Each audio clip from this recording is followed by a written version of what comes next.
Aujourd'hui dans l'histoire commence une guerre froide. Nous sommes le 30 novembre 1939 au nord de l'URSS.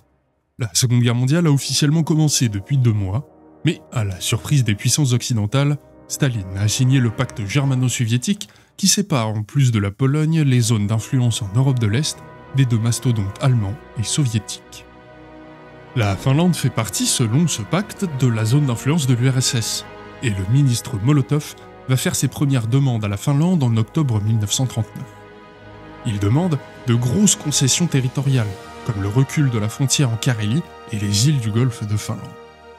Les Finlandais, indépendants des Russes depuis 1917 pour la première fois de leur histoire, tentent bien de négocier et sont même prêts à des concessions. Mais Staline, pour qui les négociations ne sont qu'une façade, est agacé par le temps que prennent les négociations et décide d'attaquer. Le dictateur soviétique et ses généraux survivants des purges tablent sur une guerre rapide et une conquête totale du pays, dont les défenses devraient rapidement s'effondrer. 4 armées, d'un total de 450 000 hommes, entrent donc en Finlande le 30 novembre 1939. Les Finlandais disposent quant à eux d'à peu près 180 000 hommes, dont une bonne partie sont des vétérans de la guerre civile, mais surtout sont habitués aux rudes conditions hivernales, alors que les soldats soviétiques envoyés, par peur de Staline d'une fraternisation, proviennent majoritairement du sud de l'URSS et ne sont absolument pas préparés aux rudes hivers.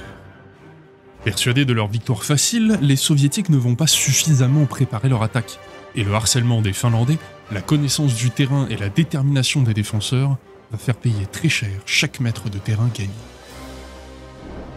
Mais la puissance d'un pays 47 fois plus peuplé, qui de plus est une puissance industrielle majeure, finira par faire plier la petite Finlande en mars 1940.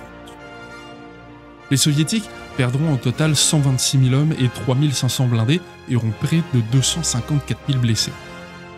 En face, les Finlandais auront à déplorer 26 000 morts et 43 000 blessés et feront de massives concessions territoriales. Mais cela ne fera qu'entraîner un revanchisme terrible qui permettra le lancement de la guerre de continuation à partir de 1941, durant laquelle la Finlande profitera de l'avancée de l'opération Barbarossa pour relancer la guerre et tenter de venger la défaite de la guerre d'hiver. À demain pour un autre événement historique.